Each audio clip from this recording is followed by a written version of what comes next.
Nobody can predict the future. All you can do is to point out to people what the facts are and let them, by political means, work out some sort of compromise. How do you work out that compromise when you have so many different religious systems, social systems, economic systems, political systems? In trying to work out the compromise, it's very important to recognize the diversity of people.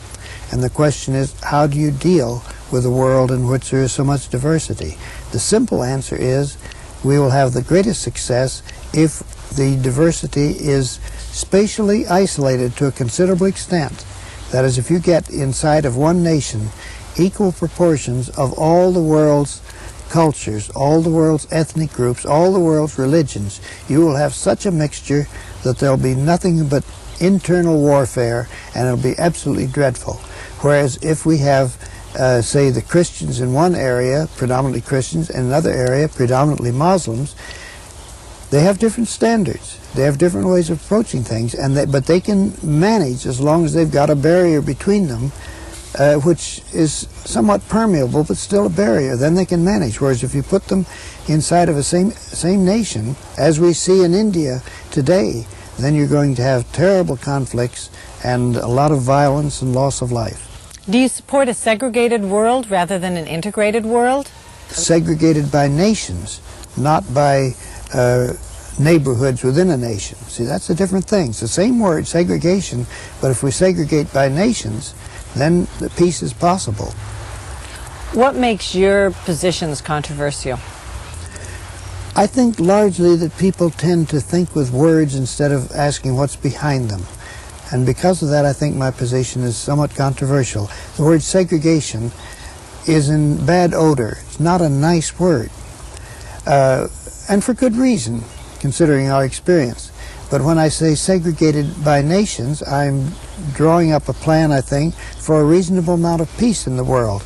In other words, well, look what happened to India after the nation became independent. They very quickly split, in fact, at the same time, into Pakistan and India. Pakistan largely Muslim, India largely Hindu, because they recognized themselves they could not live in peace in the same country.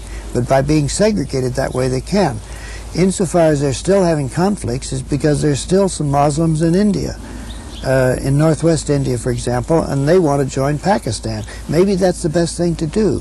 The point is, if your value systems are markedly different, you'd better not try to live within the same nation. You'd better segregate into different nations. Then you trade back and forth across the borders peacefully and go your own ways. Not every group of people, whether or not religious or racial or otherwise, can have their own nation. There simply isn't enough land. I don't see why one should say that segregation is not possible just because there's a shortage of land. The point is, there's always shortages, and some people end up with better real estate than others, but they should figure they've got to live on the real estate they have. For example, the Galapagos is a miserable piece of real estate. Not to biologists, they love it, it's interesting.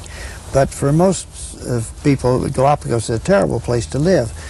There's several thousand people living there, largely by virtue of the tourists who come in. But certainly the Galapagos is not a favorable place for 1 million people to live. So the number of people living in an area should be proportional to the resources they have. And they should not expect to have their resources enriched by the outside world just because they want to produce more people.